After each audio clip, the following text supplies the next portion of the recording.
expanding ekuletera offline mode n'oba toyina data osobola onyumya. Ekitegeeza n'ali e South Africa ng'alina expanding ayagala kujja mu Uganda asobola okufuna hoteli mwagenda osula ng'akyali eri. Oli ne yeekuba vidiyo ey'ebitundu ebitalina kulabika balala n'asindika. Wamala okukasindika gwe n'ojja osevinga n'okola fayiro yo. Singa mumala ofunamu obutakkaanya oli n'atwa obutambi. Omutima kintu kikulu nnyo. Omulabe waffe owaleero Transmedia Uganda wamu ne Spotlight News Media Kiza Peter Munnamawulire akubuuzaako Nelson Kyomuhendo nga bulijjo. Olunaku olwaleero ntambuddeko n'abantu bangi nga bwe balaba naye nga sinagenda wala nnyo nkujukiza okusubscribinga okomentinga nateera osharing ebintu byonna bye tugenda okuba nga twogerako ate n'endala video ze tuba tugenda oteekayo ojja kuba nga ozifuna bulungi nnyo nnyini ddala ate osobole okuba nga oganyulwamu nnyo nnyini ddala. Leero munzikirize nyanjule omu kansookere ku musajja asooka eri mu nsonda sebo tukwaniza ku Transmedia Uganda. Kwebale nnyo Nelson Kyomuhendo erinnya Kiza Peter Spotlight News Media ne Kiza Peter Munnamawulire Facebook, TikTok, YouTube, Twitter, yonna Spotlight News Media. Tuyanza nnyo tweyanzike wamu kanzizeeko n'omwami atulabira mu glasses nange sinamulabako bulungi ne nzikiriza mwanirize yeeyogereko n'olala tweyongereko. Neyanziza nnyo omukisa guno aba News Media amanya n'eddoboozi nadde Paul Freeman, a registered dietitian specializing in nutrition and chronic disease management. Neyanziza nnyo okumva omukisa guno tujjako okulabikako olwaleero. Tweyanzike kati tuddeko omusajja nsemberedde munnange gwenzisaamu nnyo ekitiibwa ate bwe mba muwulira okusirandaga nnyo munzikirize yeyanjule neera tweyongere. Neyanziza nnyo munnamawulire waffe Nelson Kyomuhendo ne News Media yeebaza nnyo okutukyaza olwaleero. Nze Katende Alex Katamba, Director Expanding International. Neyanziza nnyo okubeera wano. Nga bw'obawulidde munnange sisobola kudda mu mannya gaabwe kyemanyi obawulidde bulungi naye nsaba otuule owulirize ebigambo bye tuleese olunaku olwaleero. Tubadde nga bulijjo tuleeta mu sections ez'enjawulo naye munnange ne ssente tuzeetaaga. Buli nsonda yonna gye tuba tugenzeemu twetaaga ssente. Kati ku luno leero tukuleetedde bakozi ba ssente ate era batubuulire butya bwe tugenda okuba nga tukolamu ssente. Nga sigenze wala nnyo muzikirize ntandike n'omukulu Mr. Katende Alex atubuulire. Tuli wano by the way, tuli wano ku offices za nabako ekigambo Expanding International naye simanyi kyeki nga bakugambye ye director wa Expanding International. Munzikirize bwe ngenda otandika naye ate atubuulire Expanding kyeki ate Expanding ekola biki sebo tukwaniriza tubuulire Expanding kyeki ate ekola biki. Neyanziza nnyo Madamu Kyomuhendo abalabi baffe mwenna mbalamusizzaako. Nja kuddamu neyanjule nti nze Katende Alex era ngenda bannyonnyola Expanding kyeki kubanga abantu bangi ku mikutu egy'enjawulo n'abalala badde batukubira amasimu nga beetaaga okumanya Expanding kyeki. Kakati Expanding nziza okukyanukula ebifunza. Expanding company esangibwa esibuka mu nsi ya Malaysia era wano mu Uganda tuyinawo ettabi ya kampani eyo era nga kampani eyo ekola ebintu bibiri ya tekinologiya ate era ng'etunulidde n'ebyobulamu. Kati nze ndi mukugu nnyo mu bya tekinologiya era mpise ne munnange omukugu mu byobulamu ajja kuba abannyonnyola. Kati nze ngenda kutunuulira nnyo bya tekinologiya. Kampuni eno ezze ne product za mirundi ebiri. Tulina product omuzungu gy'ayita virtual etalabika gy'otasobola kukwatako ate ne product gy'osobola okukwatako eyo yeegwa mu byobulamu n'ebyokwewunda cosmetics. Kakati nze ngenda kwogera ku product eno etalabika etakwatibwako. Eyo app yaffe osobola okugiteeka ku ssimu yo singa oba oyina data. Osobola ogidownloadinga oba oyina iPhone, App Store kweri, oba oyina Android, Google Play kweri. Kati app eno ezze mu kyasa kya 21 kubanga tulabye nti technology we yeeyongedde okukula abantu nabo ensi egenze ekyuka era obugagga bw'ensi tulabye nti bugenze bukyuka. Omuntu asinga obugagga mu nsi yonna si mulimi si musuubuzi naye bw'otunuulira abagagga basooka 10 mu nsi yonna ojja kulaba nti ebitundu 9 ku 10 bonna bakola mu technology. Ate ekintu kye bayita app kireese ebintu bingi. Bw'otunuulira app ezizze ti ziteeka abantu bangi ku platform abantu abo ne baleetera ssente nannyini kampani ne bashareholder bonna. Kati expaging ejjidde mu ttuluba lyerimu naye nga yo eyawukanyeemu kubanga ebyayo ate egasse kumpi buli kintu app ez'enjawulo bye zikola n'ebiteeka ku mukutu gumu. Nti expaging teweetaaga kugenda ku ssimu yo, essimu yo beeyina ka space katono oteekeko eno eneekola kino akasimu kajjule katandike n'okufuliizinga. Kati expaging yawekuleetedde ekyokuddamu nti olina app emu yekola byonna eri multipurpose. Kyogamba expaging it is an application ekola nga app endala zetulaba nga WhatsApp nga TikTok nti waliwo n'ebisanyusa byekola bifaananamu ng'ebyo naye ate yeesukkulumyeko. Yensonga lwaki tugiyita expaging ne tukozesa logo gye bayita X. X etegeeza ng'omuntu yenna kati ng'omuntu yenna wonayambala olugoye omuntu ayambala double XL asinga omuntu ayambala small kubanga wa double X buli X etegeeza ekisukkulumye ku kirala. Kati ffe tukozesa X okulaga ekintu ekisukkulumye. Eno expaging egatta ebintu byonna akola zebikozesa. Ekyokulabirako tulina kye bayita instant messaging. Messenger kwe tusindikira message, kwe twekubira video call, kwe tukolera gurupu. Ate yo expaging egenze nekuleta kye bayita country support. Nti ne woba ofunye obuzibu app endala we bakuhaki oyinza okugulwa akuyamba. Expaging waliwo akuddamu. Expaging ekuleetera offline mode n'oba toyina data osobola onyumya. Tawo omuntu leese twali tukozesa nnyo ka VPN naye kati ate olowooza nze ngenda gyettanira kubanga wewe nga si bya data nze awo mba ngenze gikozesa kadata nanze naku zino ka Ben. Expaging yeeyongeddeyo n'ekuleetera kye bayita security chat. Ennaku zino tulaba nti ku mitimbagano kuliko entalo nnyingi. Oli onyumya naye byakyama nagenda n'abiteekayo ku mutimbagano. Kati expaging ekuleetedde security chat nti oli okola kukozesa security chat n'onyumya n'omuntu buli ky'onyumya naye kibula ng'amaze okukisoma. Tasobola kuba screenshot wadde forwarding. Kitegeeza ebyama byammwe bisigala biri babiri. Ate neereetako n'obukuumi kye tuyita security system protection end-to-end encryption nti abantu abanyumya babiri tewali third party, tewali muntu wakusatu ne kampuni yennyini eyakola app tekkirizibwa kutunula mu bye munyumya.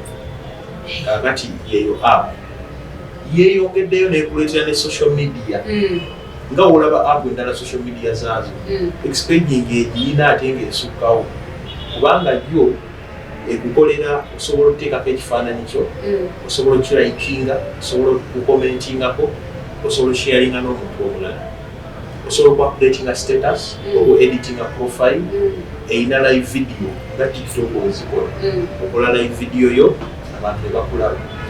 Kati mwami Katende awo wennyini bwemba nga nfunye application eno eya Expaging International nina bizinesi yange gye nkola nzikirizibwa nze omuntu atalimu expaging oba atamanyi expaging nnyo okugenda wala okuteekako bizinesi yange nembanga akoza akalamu osobola okulangirako ku application ya expaging. Eno app yaffe is a public app buli muntu akkirizibwa ogikozesa era eno app osobola okuteekako buli kimu eyina nekye bayita location checking. Bw'otuuka ewantu n'obula oteekako obutesi location nekulaga bitundu byonna ebyetoolodde nti newoba obuuza omuntu osobola omuweereza nti waayo mbulidde wano ebintu byonna ebikulaga bulazaawo wooli. Kiri kyoyogeddeko erina kye bayita marketplace akatale k'omubwengula. Akatale k'omubwengula ke kaliko ennaku zino era bwetunuulira abagagga nga ba Elon nga ba Jeff Bezos nga ba Jack Ma bakozesa butale buno okutunda ebintu mu nsi yonna. Expeding ekuleetedde akatale ke bayita X-Space. Akatale kano ka X-Space osobola otunda n'okugula. Otundiraako nze bizinesi yange naye ate era nengulirako n'ebirala byensanze oli alamba. Osobola okuteekako ebibyo, kitegeeza ebibyo osobola obiteeka ku social media yaffe ne ku marketplace obiteekako ku katale kaffe n'otundirako. Ate kuleetedde n'omuzungu kyayita e-booking service.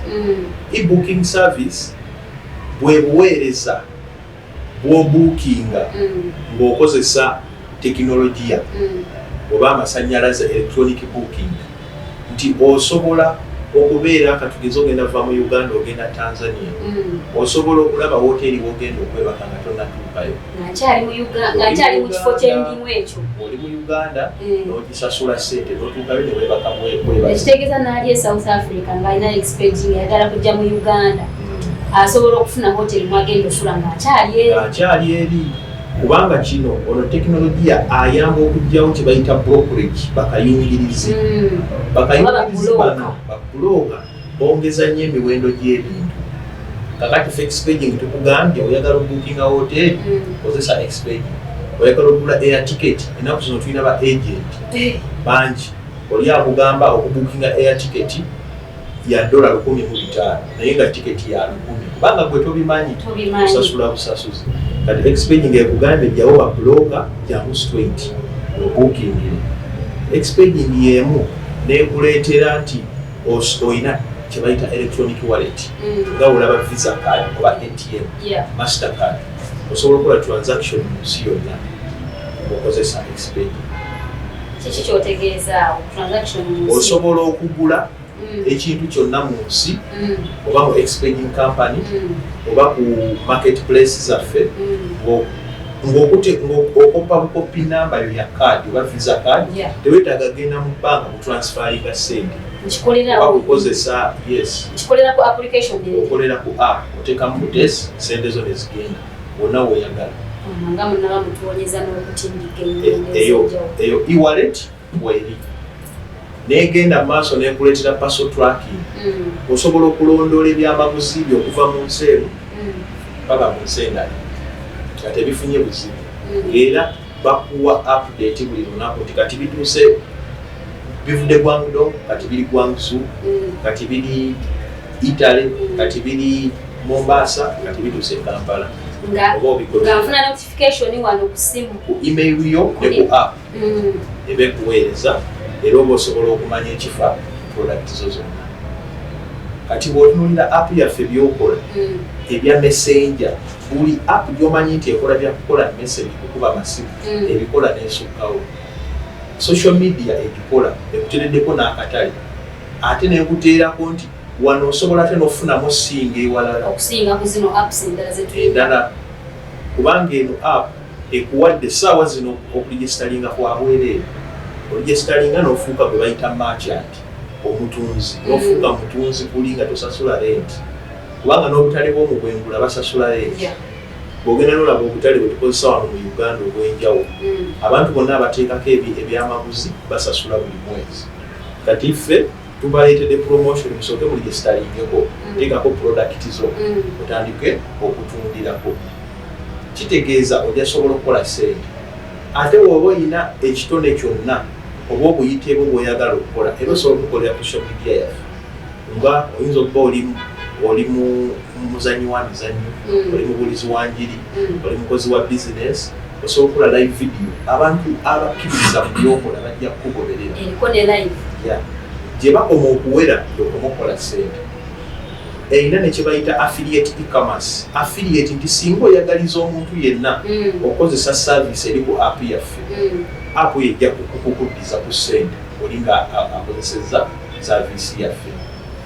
Ate egenda kubanga egabira bammemba baffe abamu emigabo nga Facebook weyakola oba app ez'enjawulo ezigabira abantu b'emigabo, ne Expeding egenda kikola. Kitegeeza w'ofuna omugabo mu Expeding oba ofunye ssente ez'olubeerera, omuntu kyayita passive income, ne woba olwadde ne woba ofudde zisigala zijja. Kuba wano mu Uganda tulina obuzibu, abantu balina insurance, abantu tebalina passive income tebagula migabo olunaku lwofuna accident lwokomokola olunaku lwolwala sente lezikomo yingira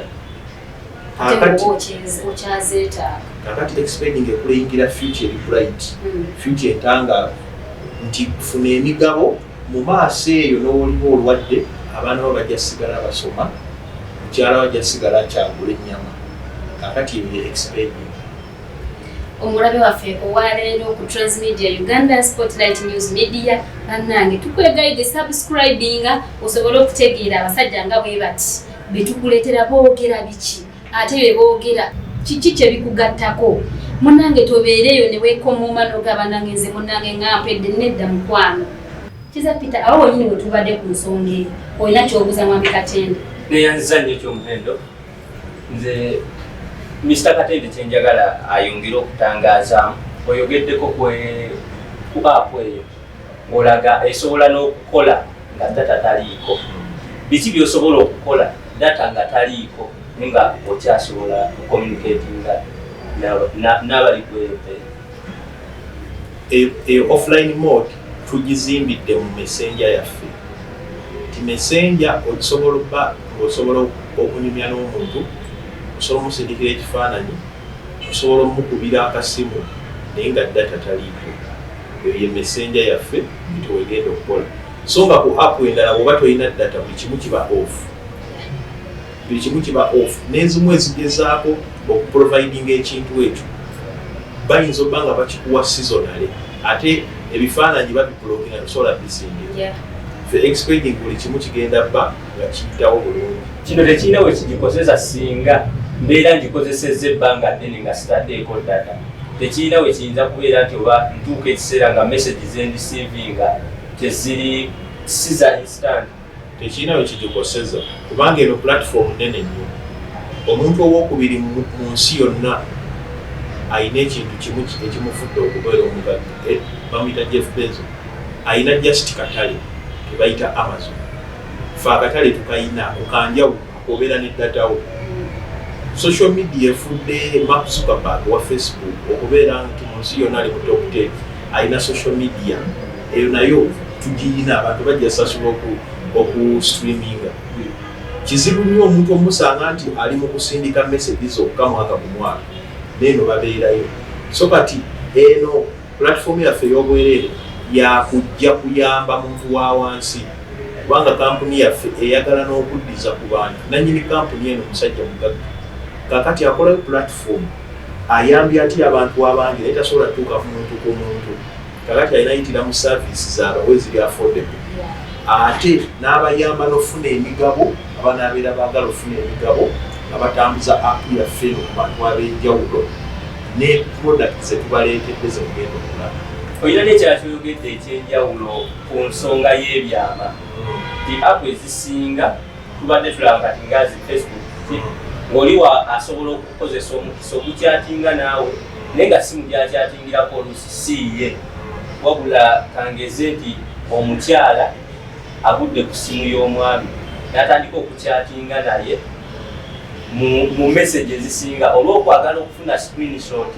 okukukwasizaako kati kino olina kyoyogedde ekyekyama ekyongezi kati obwesige bwakyo okubeera nti tofunamu screenshot ezo obwesige bwakyo buli ludda ku kyenjawulo kuzina endala kuba zina endala tubadde tubeera nti ogiseetingamu ng'oba mu nnaku 7 ejja gyesimbulira kino ekozesa bwangu kyokulaba nga disappearing messages waliwo n'endala encryption gye baleeta nti osobola oleetawo ekifaananyi omuntu n'akiraba obulondiko ekimala nekibula naye yo expanding yanjawulomu nti okuliyetinga security chat yonna chat eba security ne bwonyumya n'omuntu buli message wagibikula bwati n'asoma ng'ebula kakati kiba kizibu nnyo okugamba nti omuntu ono agenda kukwata message zo okuggyako nga alina omuntu oyo nga babisoma bombi naye bw'aba talina muntu oyo obudde watambulira omuntu ngako ziba zaabuze ddala kubanga zo buli gy'omala osoma n'emanya nti obikudde message ng'ebula ekuwa eddakiika okusoma ng'ebula vidiyo zonna zibula naye singa mala okuweereza message n'oyagala ogikubirewo screenshot tekkiriza ate era teforwarding ebeera mboozi gamuba kwega kino kijja kuyambako na buno mu vidiyo obubadde butera nti ab'omukwano beesindikidde mu message obwo kitegeeza oli akozesa eri separate olumala okakusindikira n'okalabako nekegiriiti okuleeta omuzungu kyayita sanity ku midiya zaffe kubanga midiya abantu batambuzaako ebitasaana bingi naye expecting evuddeyo ne solution ennungi nti ejja kuba esobola singa okozesa security chat yaffe tewali information eriikinga okugjako eri okajja okkiriza nekuba akafaananyi nekasindika oli olumala okukalaba nekabula omulabi waffe wa Spotlight News Media wamu ne Kizza Peter Namawulire ensonga eyo tujja kweyongera okubeera nga twongera okuzittaanya ensonga ng'ezo okulaba nga tunoonya engeri gye tuyinza okubeera nga tukozesa social media ebyenfuna ate n'obutasaasaanya bintu message zitasaanidde kutuuka notazaagala.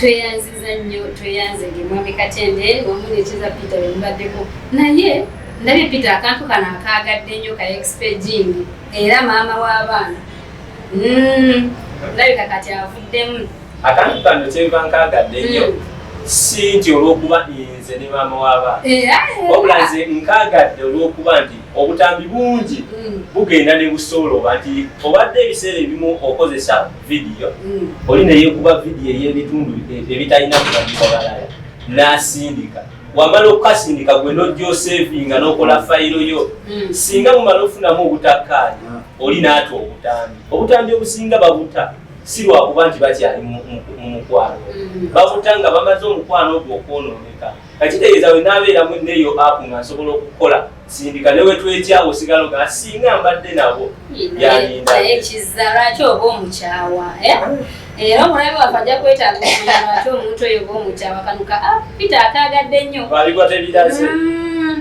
awo wennyini muzikirize ngendeko ewa musajja mukulu owa glasses owa musaayansa omwami Katende ayogeddeko ku expaging application naye omusajja ono ye njagala ayogere ku bino bye mulaba ku mmeeza njagala atunnyonnyole ddala biki bye tulaba bino ate bivaawa sebo twagala otubuulire nga sinagenda waneeno njagala osooka mu ddakiika emu otubuulire omuntu ng'afunye application eno aganyulwamu atya. Nayanziza nnyo Mutesitesi omukyala ky'omuhendo olwakadde kano nziramu okweyambula amanya n'eddoboozi nalyope Paul Freeman nga nsinzira mu expaging muno okulabika nga nsomesa ebyobulamu okunyonyola ebyobulamu ebireetebwa mu nkola y'expaging.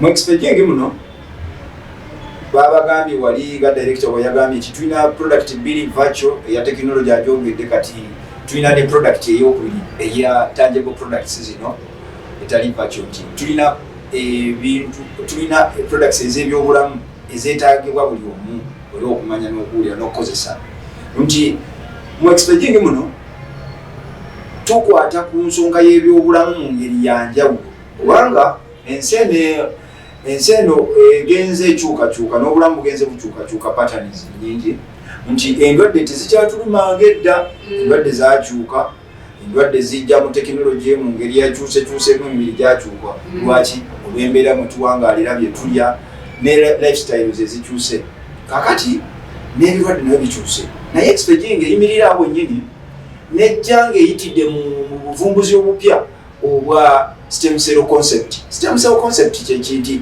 bwe buno obuvumbuzi obupya mu kisaawe ky'ebyobulamu naye ng'ate bakutunuulidde okulabika nga bwempawalinga omubiri gwo kubanga owulira nti stem cell bigambo stem cell kyenjagadde okugjamu ekikulu nti butafaali kuba ffenna tutondebwa butafaali bwe businga okuba obukulu endwadde zize zituluma naye nga bazitujjanjaba mu ngeri awalala naye nga endwadde zino abasinga okujjanjaba bajjanjabira nnyo signs and symptoms nga tebatunuulira endwadde zino gye zisinzidde kumbe endwadde buli ndwadde gy'owulira eruma abantu era esinziira ekwase butafaali bwo obutafaali bwo bwe butandika okulumbibwa yeyo endwadde mu ngeri ey'enjawulo ebutuuseeko naye kakati expaging ezene technology ono yogamba nti lwaki tetunoonyereza akatafaali k'omuntu akali kutandika okuleeta kansa akali kuleeta endwadde ez'enjawulo lwaki tetukanoonyerezaako. Awo omusajja nanyini formula eno eya expaging we yajjira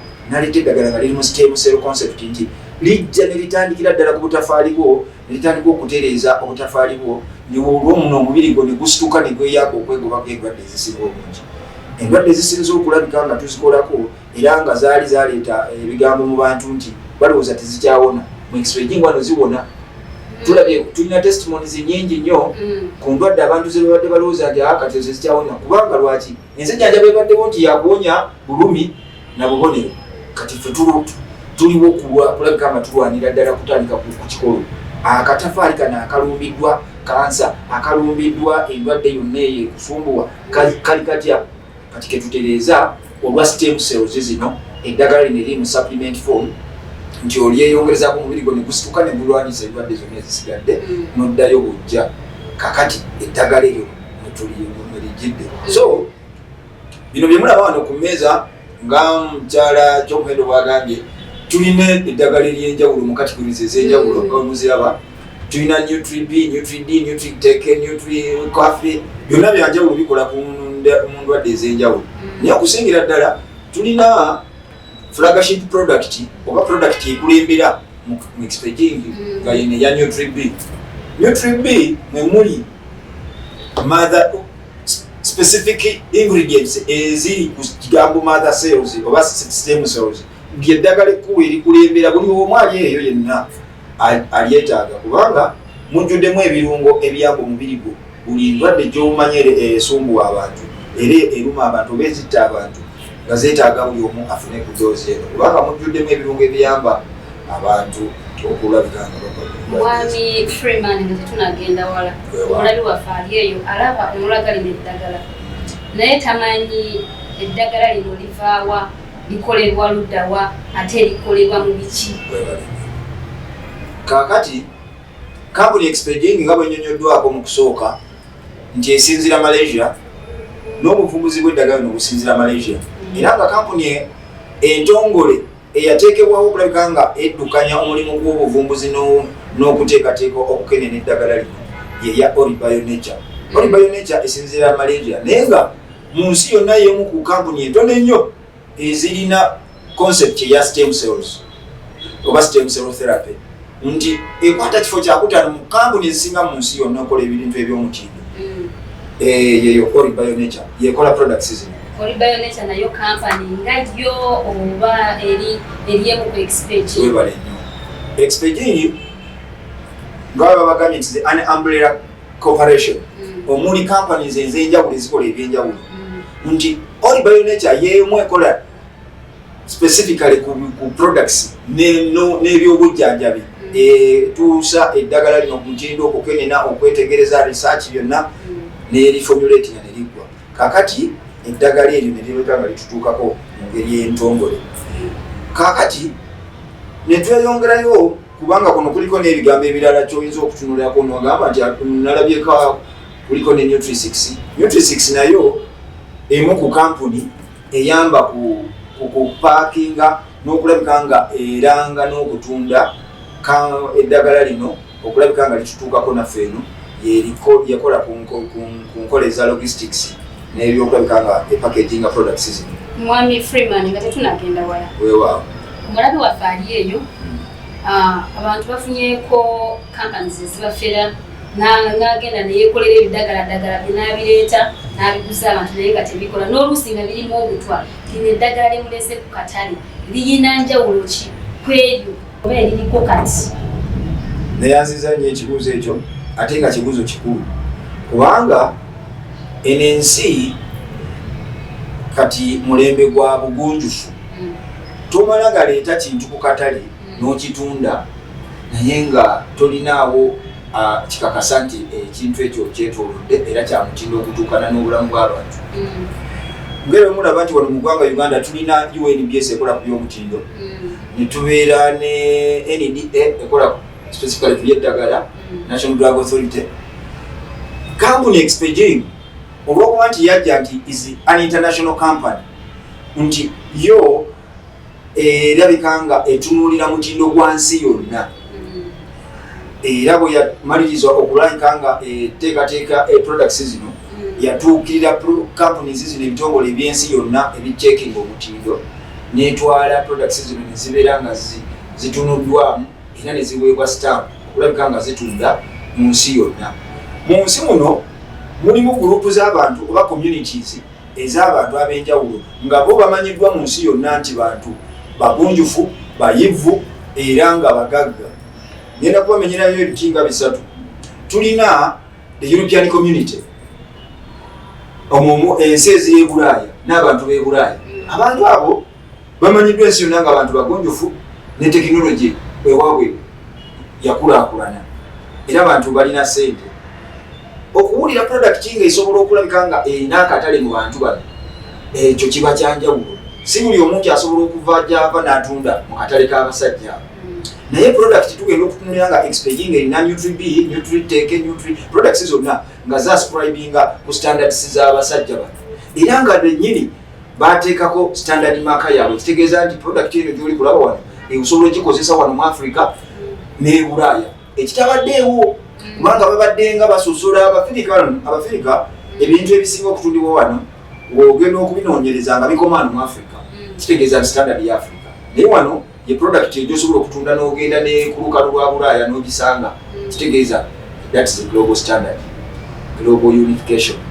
N'ogisanga ng'egenze ku community endala ng'etuuse era nga eri the same era nga tekyuseemu nga ku lukalu lwa America eva Food and Drug Administration FDA products zino zirina FDA certification nti osobola ogikozesa ne mu lukalu lwa America era nga eri kyekimu ng'era bw'eri Uganda ekitabaddeewo wano ddagala lingi nnyo nga likoma mu Africa nga terisobola kugenda kubeera exported ku nsi ezo naye products zino zezokka nti ozisanga e Bulaaya ne wano ogw'omukisa era eddagala bw'ekika bwe kityo liba munnange weetaaga olinoonyeeko ojje olabe engeri gye likolamu aziwalo ne community endala nga y'abantu ya Islamic community ab'ensi z'Obuyisiraamu.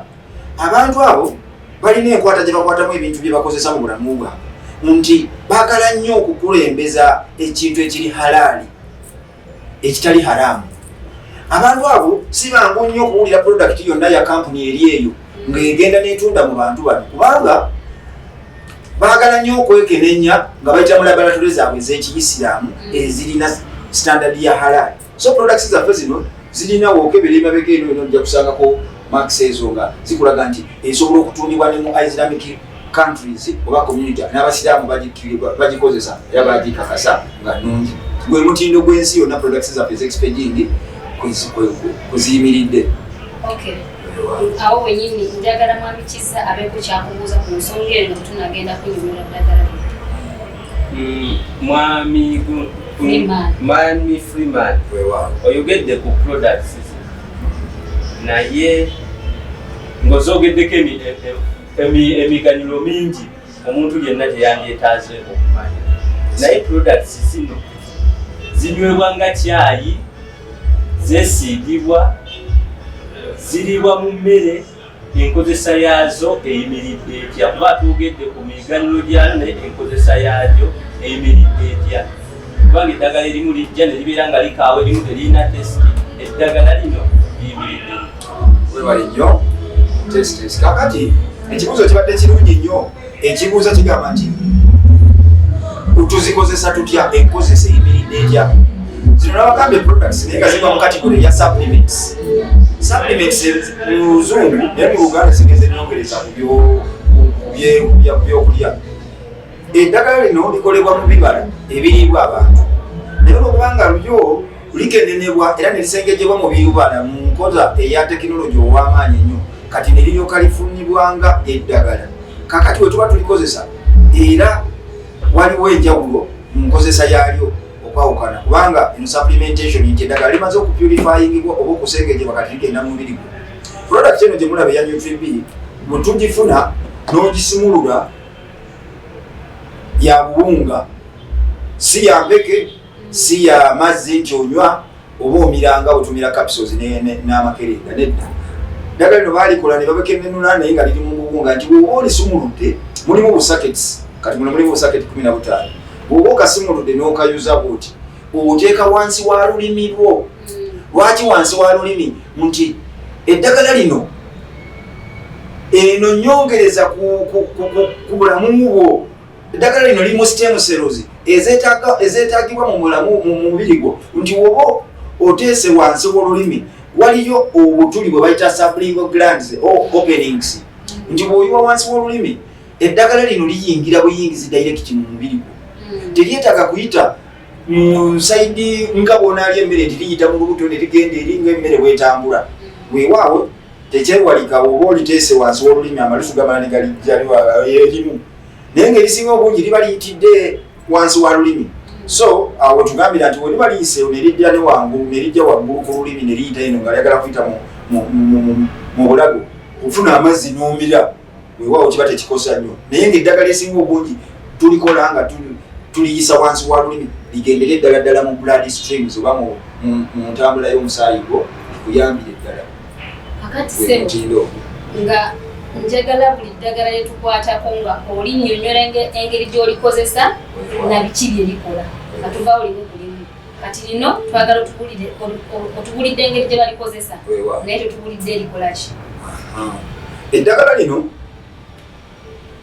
nga bwe nabagambye nti general stem cell oba lyeddagala eritudde mu kuyamba n'okuzimba obutafaali bwo obw'omu mubiri okubuzza engulu kubanga abantu tulwala.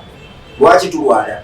Nti omubiri gwaffe owuliranga wonna wonna awakuluma omubiri gwe gusisa obulwadde bwonna kitegeeza nti obutafaali bwo bufunyemu embeera etali ya bulijjo eva ku ki? Eva ku either external factors nti oba otambulidde mu area eri polluted n'otandika okusika obulwadde obutafaali bwo bwe busafalinga oba olina kyolidde ekirimu obutwa obutafaali bwo bwe bulumbibwa ne bunafuwa bwe bunafuwa ne wabulawo ekibuzza engulu.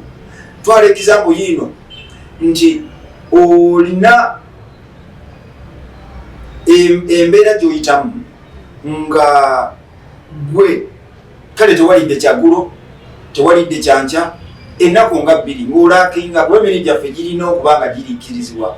Kati abamu tulemererwa okufuna emmere entuufu gye tuteeka okuteeka mu mibiri gyaffe gibeere nga gitweyagaza olwo ne gisika obulwadde olw'okubanga giraakinga oba giremereddwa okufuna ebyo ebituufu. Kakati eno supplementation kyekola nti byobadde olaakinga ebbanga lyonna lyonna erikireetedde serozizo oba omubiri gwe okulabika nga munafu gusika endwadde awali immunity yanafuwa olw'okuba nti olaakinga nutrients eno ekuyamba ku supplementinga mubiri gwe guddeyo gufune okujjuulirizibwa gwe byetaaga. Kati we gujjuulirizibwa olwo noddayo n'ofuna amaanyi bupya ne gatandika okulwanyisa endwadde kuba Katonda yatonda emibiri gyaffe nga giri oto gyerwanako gyokka era Katonda teyatonda anunaye bantu tulabika nga tugenda ku malwaliro okuba mpiso. Kati awo wenyini ewunya ndwadde ki specifically? Endwadde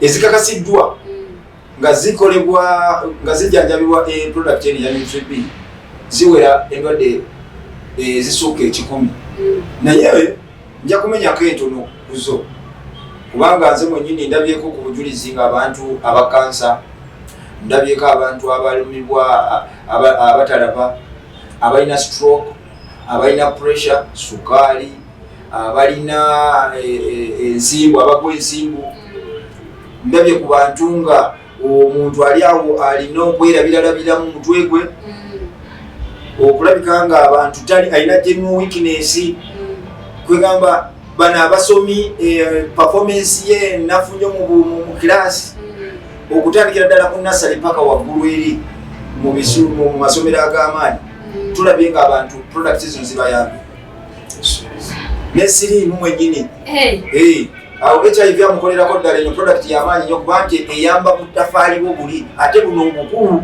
bwe bayita stem oba mother cells ebuyambira ddala okubuzuukusa kati bwebuzuukusa ne bulyoka butandika okulwana nga bulwanyisa abagenyi bano baba bayingire mu birigo ng'akawuka ka siriimu ne bakakwata amavumba kumba noddayo n'osituka immunity eyo neyimirira. Ekitegeeza akawuka ka siriimu kaba kafudde newenzirayo ne neekebeza bazikyasobola kusanga nti nga nina siriimu. Kaakati oyo nno science era twetaaga olwolifuna obudde ojja tukyazaako wano tusomese context ki abantu betaaga okumanya kiki ekibeera mu mubiri gwo nga sirimu abulungi era kiki ekireetawo okulabika nga osika signs and symptoms ze bayita AIDS n'olyokufa. Kati awo bwennyini tunyonyola limu ku limu ddala wano Nutri-D. Weebale nnyo. Nutri-D simanyi kyekitegeeza oba ddi kyeki oba sibitegedde naye tabitegeera. Weebale nnyo. Nutri-D kitegeeza eno ddi ebe ennyonnyolwa nga detox. Detox kitegeeza ki kubeera nga ojja obutwabo mu mubiri. Detoxification tuzungu. Kaakati eno product eyambira ddala okulabika nga omubiri gwo obutwa obubadde bufuna mu ngeri ez'enjawulo mu byolya mu byonywa mu embeera gy'oyitamu. Tulina radiations amasanyalaze amabi agava ku njuba agali mu gadgets zaffe ng'amasimu bingi nnyo ebintu eby'enjawulo ebituleetamu emibiri gyaffe okunafuwa. Kati eno kyekola obutwa bumala okwebunga mu mubiri gwo eno n'ojja n'ogifuna eyamba kwoza mu mubiri gwo omusaayi gwo mu mazzi ag'omu mubiri mu bwongo yonna yonna ne mu wonna wonna mu mubiri gwo n'olabika nga ofuna detox omuntu obutwa bwo bufuluma mu mubiri gwo n'oba ng'ozeeyo bulungi. Newemba kati waliwo bino wetukozesa oluusi ogenze kukuba onogula chips naye buto gwe badde bakozesa nga bakamukozesa emirundi nga 7 aye tebamuyiwa.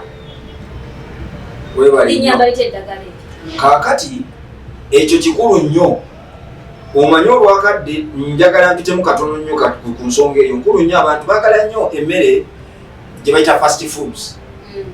Emmere eyo nnungi kuba eba ewooma abantu era bagyettanira naye emmere eyo erinamu obutwa bungi nnyo kubanga butto wetuba tulaba butto bw'abanga atokotera ku degrees 3+. Emmere ebiseera ebisinga ebeera ejjiira ku degrees eziri less than that. Kakati gwe woddira emmere enenamu eyandibadde ng'eyidde ng'ekyalina ebirungo n'ogiteeka mu butto ali mu degrees 3 ayokya nnyo ajja kutta emmere eyo emigaso gyamu gw'oli ekye bayita mu luzungu gyakafuudu ojjuze lubuto oveewo ng'owoomeddwa naye nga omubiri tegufunyeemu era bwe bava entaanya y'endwadde awo nti abantu bangi balabika nga abakuse abalinga abalidde naye nga tete omubiri cells tezifunye kati n'otandika okufuna endwadde so wewali awo obutwa. Twagala otunyonyoleko kano ku kano ke mulaba bakayita Nutri-Tech. Muwulira ekigambo Nutri mwe muva kale kyekigambo ekinyonyola nti kampuni eno erina ensibuko ya nutrients kale Nutri kigambo kyalondebwa nga kwe kugenda okutambulira emibala gya products zino naye kati kuliko ekigambo nti Nutri-Tech eno product y'amaanyi nnyo kubanga yo eyamba specifically mutima na bintu bitambulira ku mbeera ya ntambuza ya musaayi gwo. Kaakati omutima kintu kikulu nnyo era mulabye abantu bangi bafa ennaku zino naye nga bafudde kibwatukira omuntu n'abanga avuga emmotoka n'azikira n'akola accident eri abalala nze nina mukwano gwange abadde yali agenzeeko eyo mu Amerika kukola kuno buyiiya ku ssente kuvaako wano yayiye ku nsi ku mbeera endala naye munnange teyamazeeyo bbanga ddene era bazizza amawulire nti yafudde naye ng'okufa kwe kwabadde kwewuunyisa kubeerako awo ng'alina bw'atudde ali awo ali mu mbeera yange munomu omutima ne guzikira buzikizi awo kakati n'alabika ng'obulamu bwagenze. Ekitegeeza specifically eno ya mutima bintu bikwataganye na mutima. Omutima entambuza y'omusaayi gwo obwongo bwo ebintu ebikulu bwe bityo mu mubiri gw'omuntu kubanga omutima gwe guyiwa omusaayi ogwetaagibwa mu bwongo buli ssaawa.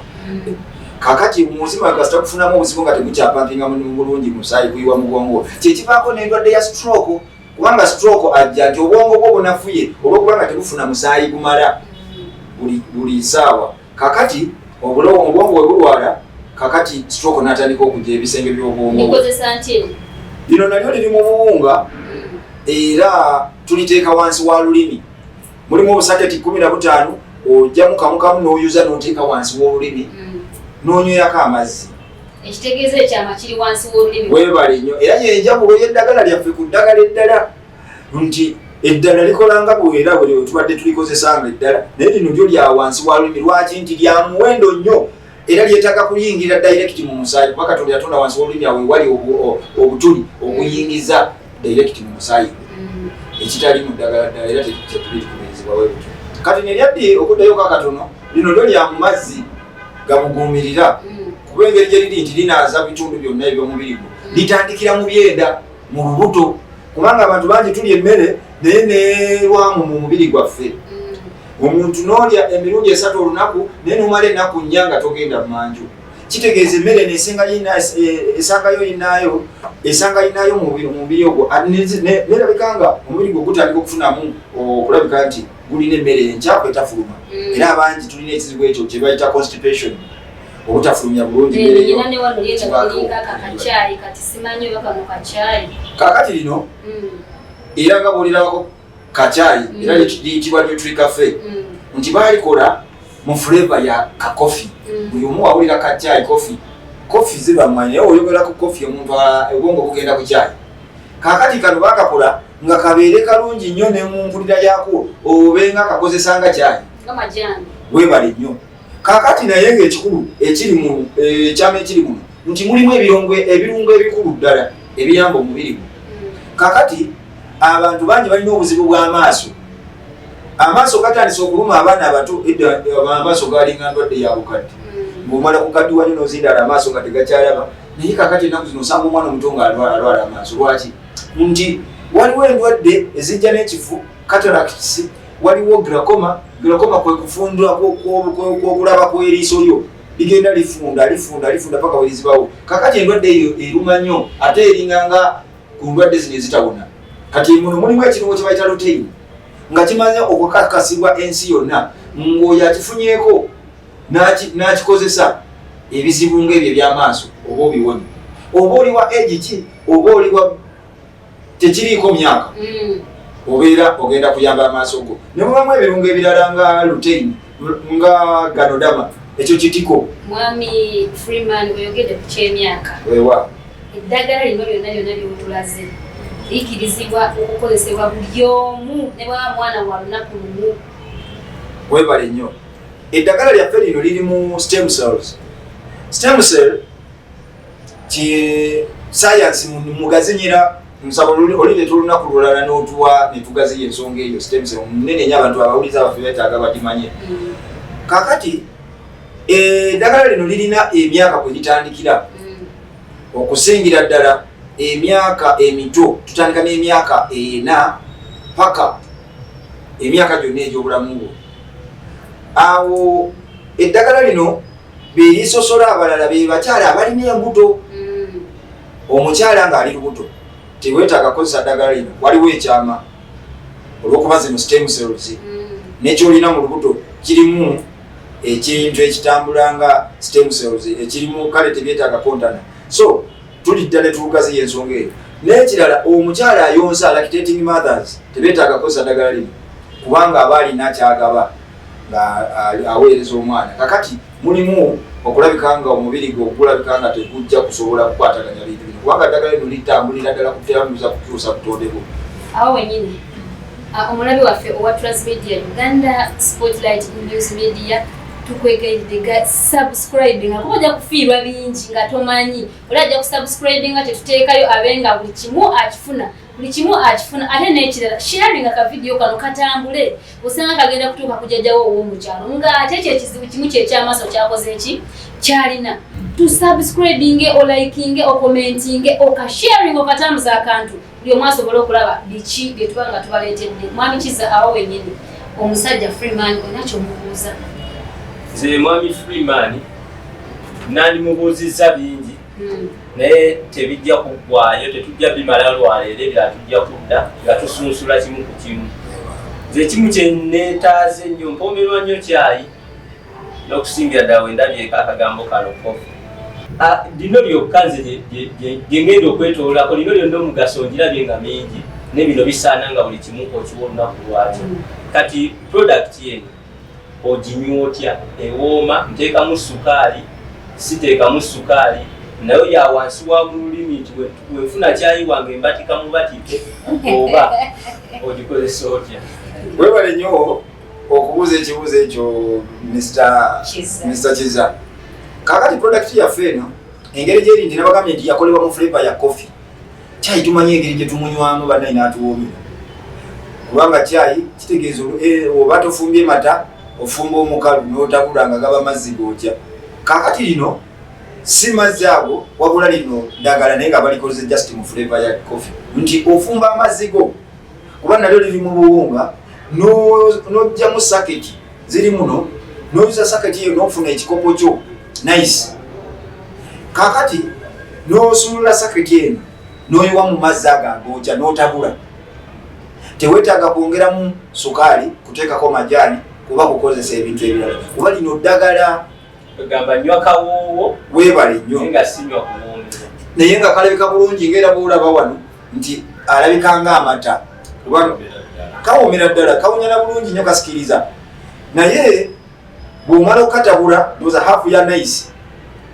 toteekamu kuba miruzi 15 kyetukozesa okutabula kasaketi kano ekikopo kiyinza okuba nga kirina mu miruzi nga 3-4 ekikopo nice enamba kati wakati w'ekikopo oba nice oba ekikopo kyonna muteeka amazzi gano bapimira okujjayo omutindo gw'eddagala lino oluyinza ogamba yo njagala ekikopo kiramba nentabula kiramba oli badde mbi naye nga okujjayo obulungi omutindo gwatabula wakati gwa lino eddagala sobola okukatabula neŋŋamba nti nze ŋŋenda kukatabula nkase mu flask kantambule nako nanywerako ku mulimu oba ko kalina obudde bwe kalina omumala mu mazzi agagooti webale nnyo kakati otabula instantly obaawo wennyini mu budde obwagerebwa nti ku makya oba kano okakozesa emirundi 2 olunaku n'okozesa ku makya oba n'olweggulo ng'ozzeeyo katugeze oli mukozi okeera ku nkya n'olikozesa ate noddayo olweggula n'otabula n'onya kulwaki olw'amazzi gano twagala gabeere nga gali mu mbeera nnungi nnyo kubanga oyinza okuba ne fulasika nga oyinza okuba nga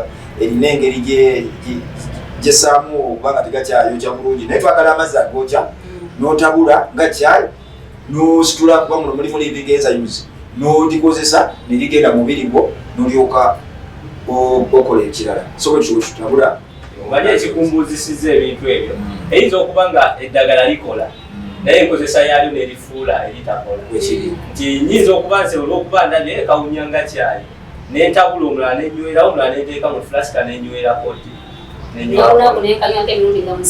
nze ekirala kyenandi ebirala bingi tujja kuba tudda buzzi kubanga tetusobola bimalayo olwaleero ne products nga zino tetusobola sulusula emukwemu suubira kyetwandibadde nga tugenda kundagirira eyammwe wano mu kibuga tuli mu kibuga omuntu atambula atya abatuukako ati kakati mu kibuga wano Kampala we tusinziira nga tukoowola abantu mwenna bannange tobeere endwadde neekuluma tulina abalumizibwa endwadde z'amagumba ennaku zino endwadde z'amagumba tekyaliko baana bato osanga omwana mu senior 1 PP7 alumizibwa amagumba nze mbasisikanye mu field bangi kakati products zizino wano nosanga nga oli alina obuzibu bungi nnyo mujje wano mu Kampala ku Kampala road wano opposite City Square ojja kulaba ekizimbe kiriko Kalungu Plaza oba Kalungu Building ojje era wansi waliwo office za DFCU banka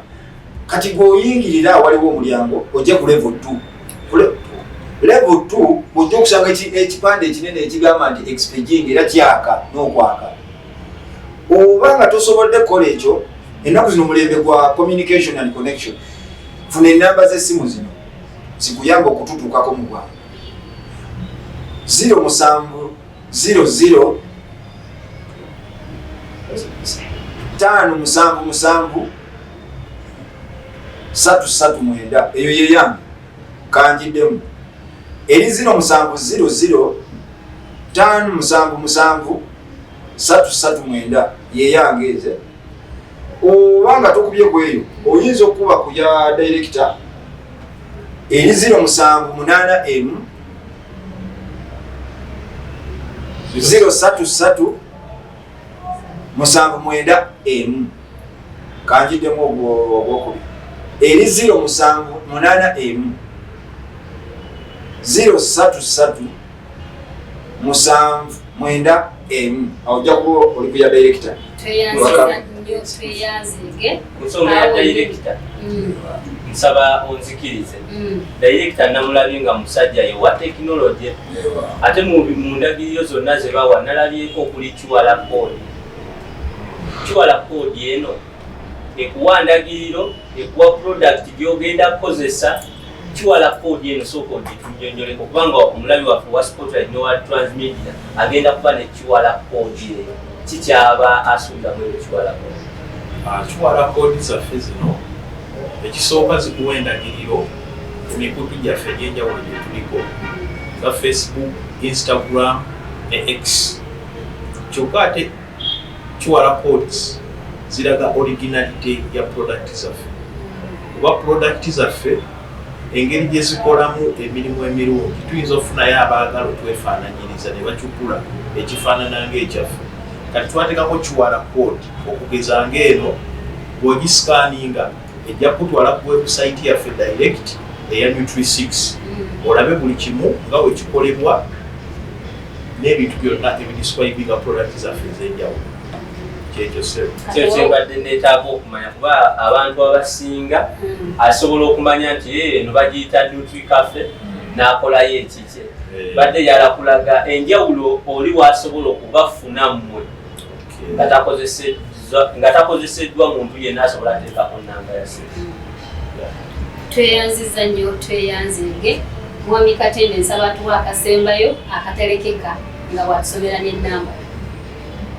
Neyanziza nnyo enamba yange mukulu Freeman abadde yagisomye naye nja kugiddamu eri 0781 033 791 0781 033 791.